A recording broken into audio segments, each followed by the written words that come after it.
Conflict is inevitable, but resolution isn't.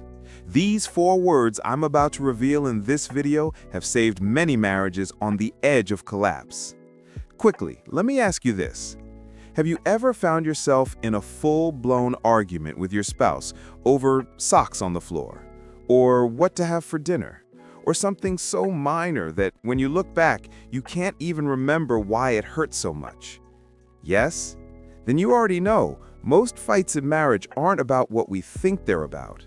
They're not really about chores, or text messages, or tone of voice. They're about emotional injuries that go unspoken and slowly pile up like invisible bruises. And here's the truth no one tells you. Most of the time, we're not fighting to be right. We're fighting to be heard, seen, respected, or safe. But instead of saying that, we throw words like knives. We shut down, we defend, we accuse. We go silent even though inside we're screaming. Let's paint a scene. It's 7:30 p.m. You've had a long, exhausting day. You walk into the kitchen and the dishes are still in the sink. Again. You say, "You said you'd do the dishes." And your partner snaps back, "I've been busy too. Why are you always nagging me?" Boom. A spark just became a wildfire. What was a simple task is now a battle of egos. Suddenly, it's not about the dishes. It's about feeling taken for granted, feeling attacked, feeling alone. Sound familiar? Here's the hard pill to swallow. The issue is rarely the issue. So, why do fights escalate so fast? Let's look at the emotional science behind it. When you feel misunderstood or emotionally unsafe, your nervous system goes into fight or flight. Your brain doesn't know you're just arguing about dishes, it thinks you're in danger. That's when logic disappears. That's when you say things you don't mean. That's when you shut down, lash out, walk away, or worse, say something you can't take back. Because in that moment, your heart is screaming, "Hear me, understand me, see me." But instead of asking for connection, we try to win. And what do 2 people who both want to win end up doing? They both lose. Now here's something powerful to consider. Words can destroy, but they can also disarm. Let me tell you about John and Melissa, married for 17 years. They went for therapy because they were constantly fighting about communication. Melissa said John didn't care. John said Melissa was always emotional. It felt like a dead end, until one night Melissa broke down during a session and said, "I don't need you to fix it. I just need to know you're with me." John sat there silent, and for the first time said, "I'm listening. Go on." That night, something cracked open, not because the argument was solved, but because the need underneath the argument was finally seen. So, what if I told you there are 4 simple words that can bring that same transformation into your home? Words that stop the spiral. Words that invite safety, not defense. Words that say, "I'm not against you, I'm with you." I'm going to give you those 4 words, but not yet. Because for them to truly work, we first have to understand what your partner is really asking for when they raise their voice, when they withdraw, when they go quiet in the middle of a storm. Think about it. When your spouse is yelling, could it be fear speaking? When they seem cold or distant, could it be a cry for closeness they don't know how to express? Yes. Yes, yes. Because behind every angry outburst usually hides a vulnerable emotion like sadness or loneliness or fear of rejection. And until we recognize that, no amount of compromise or solving the problem will truly fix it. You see, we've been taught to fight with logic, but relationships run on emotion. We say, "You're wrong, here's why," when what we should be saying is, "Help me understand what you're feeling." We say, "That doesn't make sense," when what we should say is, "Tell me more. I'm listening." Because the goal of a fight shouldn't be victory. It should be connection. Let's pause here for a moment. Can you think of the last argument you had? Maybe with your spouse, maybe someone else. And ask yourself, what was I really needing in that moment?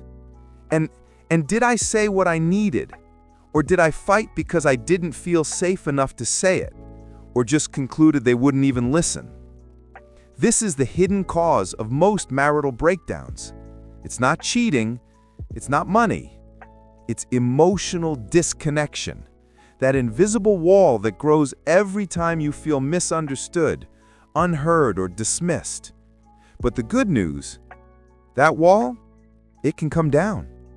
And sometimes it starts with just 4 simple words. Words that say, "I'm not going anywhere." Words that show, "I value you more than my pride." And together, we'll explore what most partners are really craving in conflict, even if they can't put it into words. And why, when you speak to that, the entire fight shifts. Now, let me tell you a secret. Every couple you admire, the ones married for decades, who still hold hands, who laugh in the grocery store, who weathered storms and somehow stayed in love, they've all had fights, ugly ones, loud ones, silent ones. But what they didn't do was let those fights define the relationship. Because here's what emotionally intelligent couples understand. Every fight is a window, not a wall. It's a chance to understand what your partner is longing for underneath the anger. And most times, that longing sounds like this. Will you still choose me when I'm not easy to love? Do you care about how I feel even if you don't agree with it? Can I trust you with my most fragile self? Let that sink in.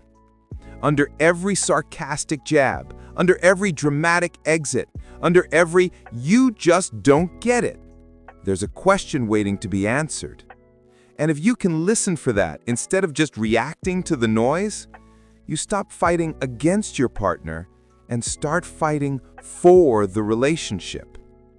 Let me take you into a real-life experience of Jessica and Mike. Jessica and Mike had been married for 6 years. Kids, careers, stress piling up. They have been going for counseling thinking they had a communication issue. But after just one session, it became obvious. Mike didn't feel respected. Jessica didn't feel cherished. Every argument, whether it was about parenting, in-laws, or who left the gas tank empty, boiled down to that silent ache. Mike was saying, "I want to feel like I matter." Jessica was asking, "Am I still your priority?" Neither of them said those words out loud, but their pain was screaming it. So one day, during a heated exchange, Jessica broke the cycle. Instead of snapping back, she took a breath and asked, "Is this really about the trash? Or do you feel like I don't value you?" Mike stopped cold. His eyes welled up. "Yeah," he said, "I feel like everything else comes before me." And just like that, the war stopped. The walls fell, because they finally reached the real issue. Here's what I want you to know. No marriage ends because of one big argument. Marriages die slowly because of repeated emotional injuries that never get seen, heard, or repaired. So if you're in a marriage where it feels like the same fight keeps happening over and over again, don't just ask, "How do we fix this problem?" Ask, "What is my partner trying to say beneath their frustration? What pain are they handing me, disguised as anger?" Because the truth is, anger is just pain wearing armor. And your job in a marriage or relationship isn't to win the battle. It's to lay down arms and say, "You're safe with me." Now, before talking about these 4 words, first you have to understand the 2 types of responses that happen during conflict. One response escalates things, the other disarms and heals. Escalating responses sound like, You always do this. You're being dramatic. It's not that serious. Why are you overreacting? Sound familiar? These phrases pour gasoline on the fire because they invalidate your partner's emotions. On the other hand, healing responses sound like, I didn't realize it felt that way for you. Help me understand. Tell me what you need. I'm here. Can you feel the difference? One defends the ego. The other defends the connection. Let's try a little exercise. Think of a recurring argument you've had with your partner. Got it? Now, ask yourself, in that moment, what were they really trying to express? Was it, I miss us. I feel invisible. I want to be appreciated. Now, ask yourself how you responded. Did you listen or did you load up your counterpoint? It's okay. We've all been there. But the moment you realize that most fights are just clumsy cries for closeness, everything starts to change. Let me give you a metaphor. Imagine your relationship is a dance. Sometimes one of you steps forward.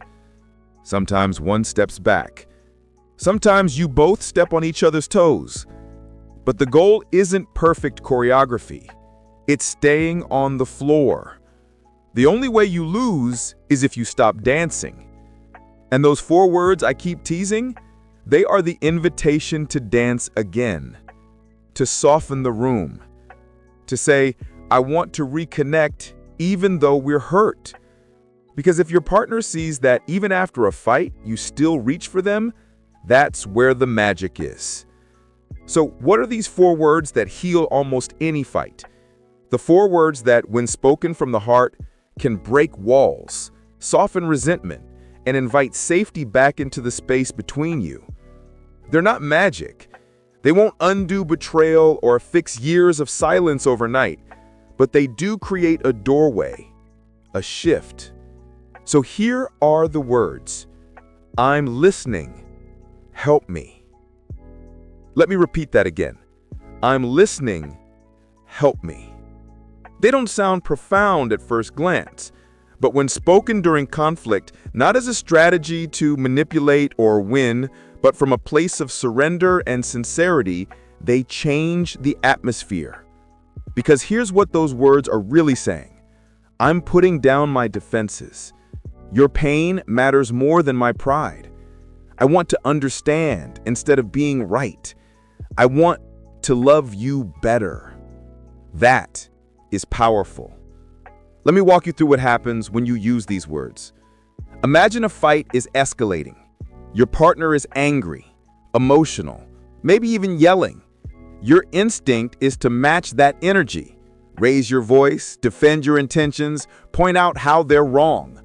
But instead, you take a breath, you lower your tone, you meet their eyes, and you say, I'm listening. Help me. Watch what happens. Your partner's shoulders might drop. Their breathing slows. Their face softens. Because in that moment, the real you, the one who loves, not the one who fights, just showed up. Here's why those 4 words work. They contained empathy without assumption. They offer presence without performance. They ask for guidance without ego. And that builds safety. And safety is what love needs to survive. Let me take you into another story. Cam and Lena were married for 8 years. Cam was quiet, shut down during conflict. Lena was fiery, expressive, emotional, desperate to be heard. Every argument felt like Cam retreating and Lena chasing. Until one day, Cam read something that stuck with him. Don't react, reflect, then respond. So, the next time things got heated, instead of walking out of the room like he normally did, Cam sat down on the couch, looked at Lena, and said, I'm listening. Help me understand what you're feeling. Lena didn't know how to respond at first. She blinked. Her voice cracked. And then she began to explain, not just her frustration, but the hurt underneath. That night changed everything for them. Because for the first time in a long time, She felt seen, and he felt capable of loving her in the way she needed. Now, let's talk practically. Here's how to use the 4 words in real-life situations. When you feel misunderstood, instead of shutting down, say, "I'm listening. Help me see what I missed." That builds trust. When your partner is emotional, don't rush to fix or explain. Say, "I'm listening. Help me understand why this matters to you." That validates their feelings. When you're both hurt, even if you feel justified, soften first. "I'm listening. Help me know how to be here with you right now." That creates connection, not competition. And yes, I know it's hard, especially when you're the one hurting too. But here's the truth. One person choosing humility can shift the entire emotional climate of the room. It just takes one person to say, "I want us to win more than I want to win this argument." That is emotional maturity. That's love that lasts. Now, listen closely. If you're the only one doing the emotional work in your relationship, if your partner refuses to engage, ignores your pain, or manipulates your vulnerability, then this isn't about 4 words. This is about protecting your peace and reevaluating the emotional safety of your relationship. Because connection is a two-way street. These words only work if your partner is willing to meet you halfway. But if they are willing, even just a little bit, then these 4 words, they're a bridge. From isolation to intimacy, from conflict to clarity, from distance to "I'm here again." Let's bring it home. Conflict is inevitable, but what defines a healthy marriage isn't the absence of conflict, it's the presence of repair. Love isn't proven when everything is calm. Love is proven when things are messy and we still choose each other. So the next time the temperature rises, take a breath, look them in the eyes, and say, "I'm listening. Help me." And watch what happens. And that's it for now. If this message resonated with you, do me a favor. Drop your thoughts in the comments. Share a time when a simple phrase changed everything in your marriage or relationship. Hit that like button if this gave you new insight. And subscribe for modern, heartfelt relationship advice that actually helps you love better and stay together. You deserve a love that listens and a partner who leans in, not away. See you in the next video.